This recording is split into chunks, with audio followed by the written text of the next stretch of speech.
Hi, I'm Aliza D, and here are some thoughts on this week's Bible reading. It's cold outside. It gets dark early. The fiscal cliff is looming. Many of us are broke and miserable, with little hope that things will get better. We seem to have joined a communal depression. Ironically, a country that lost its manufacturing edge still rates high in manufacturing excuses of why we can't be happy. How can I be happy now that I lost my job?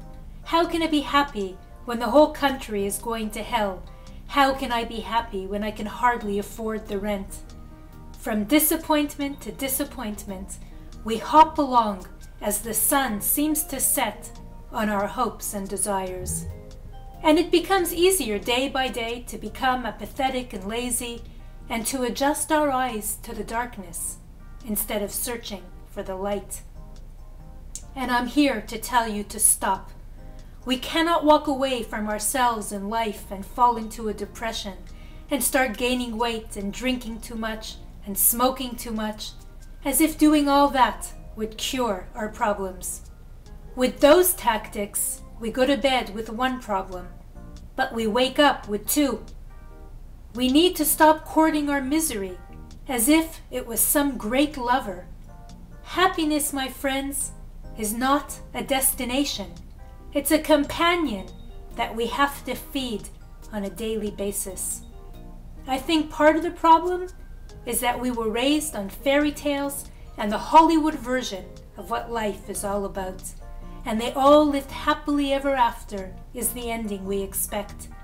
But then life happens, and we're ill-equipped to discover that life isn't always fair, that the good guys don't always get the breaks, and that the pie in the sky can leave you with a serious case of indigestion.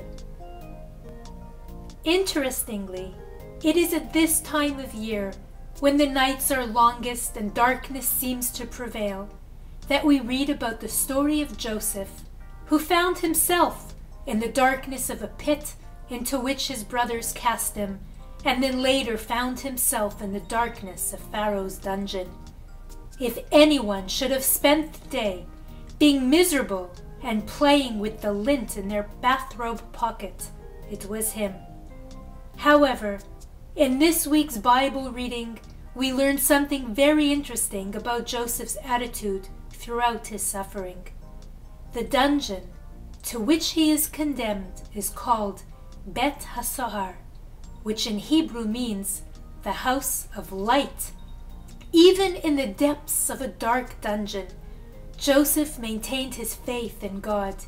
He remained optimistic and hopeful, and he created his own light. Even slavery could not dim his spirit. And we must learn to do the same as we go through our own trials and tribulations.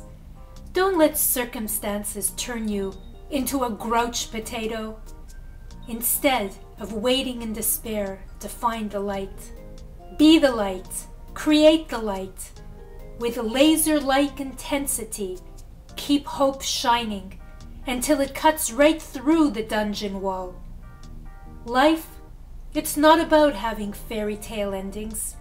It's about facing the hardships with grace, elevating the lowest moments instead of letting them bring you down. It's about realizing that no matter what is taken from you, they can never take you.